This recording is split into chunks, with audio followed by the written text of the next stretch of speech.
the bottom line is China, India, they are pumping out all forms of carbon dioxide. China has 1,100 coal-fired plants. They're building 2 a week.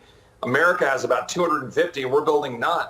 We're not moving our own nuclear plants. The best thing we can do is do exactly what they just stopped us from doing, which is export liquefied natural gas, allow that clean-burning gas to fuel the world.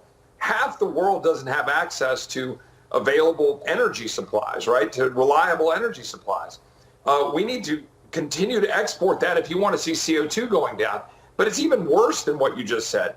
They now have these requirements in place that they want to put in place this year that would make EVs that have to be 2/3 of the fleet by 2032. Well, EVs are stockpiling up on the parking lots of automobile dealerships because people can't afford them. They cost $16,000 more a car.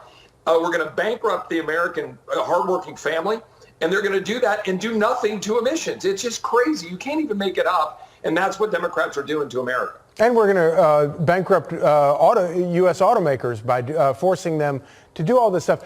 Then bail them out, though. And then bail them out. But the other thing, Congressman, that kind of blows my mind about this natural gas thing is what they're going to ultimately do is raise the value of gas in Europe, which is going to enrich Russia, which is going to prolong the Ukraine war. And we're in a situation now where Joe Biden is funding both sides of this war. And literally, I don't think I'm exaggerating when I say this, Ukrainians are going to die because of Joe Biden making this decision about a clean freedom fuel out of America.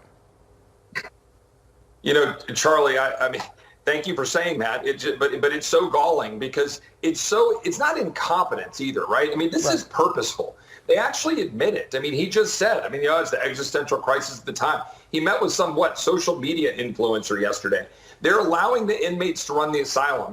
Remember that scene in the movie Legally Blonde where they had all those crazy PhDs sitting in a field and they're all talking about their crazy ideas and pet projects? That's who's running our country right now. These radical leftists that are supposed to be holed up in Cambridge talking about nonsense that you can normally ignore, they're actually making decisions for the American family right now. And they're bankrupting the American family. They're going to undermine Ukraine.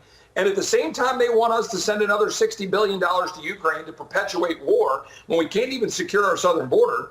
They're going to undermine the very thing we could do to actually help Ukraine by having a strong American natural gas export and make sure that we've got, putting Russia in its place. And by the way, stop allowing Iran to sell oil to China and make $40 billion that they then send to Hamas. But that's for a different interview, I think. But it's the same. It's the same thing, Congressman, that Charlie said. We're funding both sides of that conflict in the Middle East by allowing Iran to export. Even Amos Hochstein said yesterday, it's only about 1.4 million barrels a day. Well, it was 400,000 barrels a day when Trump left office. And they're selling it to China. So, again, you go. So, Congressman, we want to change gears a little bit here. You're joining 25 governors, RFK Jr. and Donald Trump, in backing Texas Governor Greg Abbott in the standoff with feds over the right to secure the border. And now we have some new data. The true cost of Biden's failure to secure the border from 2022 to 2023, $20 billion in taxpayer money was spent on migrant refugee assistance. And that's just a drop in the bucket of the societal and financial damage done to this nation, Congressman. How do you see this playing out? What needs to be done beyond just the 25 governors getting behind the state of Texas? Well, first of all, let's talk about the real impact on Texans. And thank you, by the way, for having a great American, Nikki Neely, on a little bit ago. And she was talking about the cost, right, or she's going to be talking about the costs that impact the average American family, and talks about our budgets because of all the stuff that we have to do to fund schools and all the things that are going on with illegal immigrants coming in and flooding our schools. But you know what? The other thing here is the ranchers. I met with 200 ranchers day before yesterday in South Texas. They're beside themselves. One gentleman told me he's had to repair his fence 400 times in the last 3 years. 400 holes in his fence with valuable livestock. The fact is, the governors are right. Governor Abbott is right. We have to push back on Biden. They are purposely allowing millions of people to flood into our country to undermine our national security, fentanyl pouring in, Cartels empowered, China empowered, the United Nations is guilty. And here's my biggest point. I stand with the governors. I will back Governor Abbott as far as he wants to go. He cannot go too far. We should actually expel people. He should use that invasion power in the Constitution, and he should remove people from the country. But Congress has to do its damn job. Republicans have got to stop funding this. Stop funding a DHS that's at war with the people of Texas. Stop funding a United Nations that's guilty of helping moving all these people up through Mexico from the Darien Gap, teaming up and allowing China and cartels to get enriched in the process. And by the way, you're funding a United Nations that's funding Hamas. Right. All of this is the same stuff. So why did 107 Republicans last week vote for a continuing resolution that keeps funding at Nancy Pelosi's levels and Nancy Pelosi's policies? So that's the answer to your question. Congress, Republicans in Congress need to get in the game. Yeah, no, and obviously you are right about all of that. And the only way anyone is ever going to listen is by withholding funding for, and I don't, the whole government, whatever, but you have to secure the border. But am I overstating it when I say that Joe Biden is literally creating an armed standoff along our border between Americans who are working for CBP and our state National Guards? He's creating I don't ever remember a more dangerous constitutional crisis created by a single person than this. Yeah, I mean, look, and what's really painful about it is I know so many of these Border Patrol agents, these are Texans. These are proud Americans and Texans that are trying to do their job. They don't want to be in a state. They are glad DPS and the National Guard are there trying to do the job they want to do. Think about it. We pay the Border Patrol to secure the border. Now, this president is trying to get that same Border Patrol to go cut fence wire that Texas is putting in place, that we've spent, by the way, $12.5 billion of our own money out of our budget in Texas to do the job the feds are supposed to do. Border Patrol is having to undo that if President Biden follows through with what he says he's going to do. That's so upside down. And now you saw him come out today and go, this Senate deal is a good deal. They're going to reset the floor to something like 8,000 people a day. They're going to say, oh, we'll decrease it a little from the 10,000 a day. And what do you want me to do? Like Animal House, say, thank you, sir, may I have another? It's ridiculous. But that's exactly what the president's doing.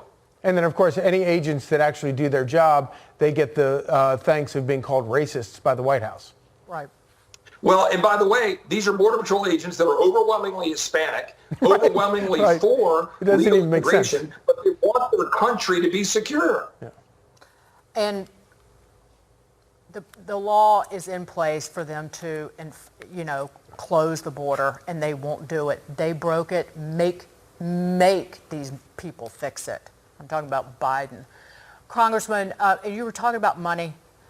You were talking about stop funding basically everything that's harmful to the United States.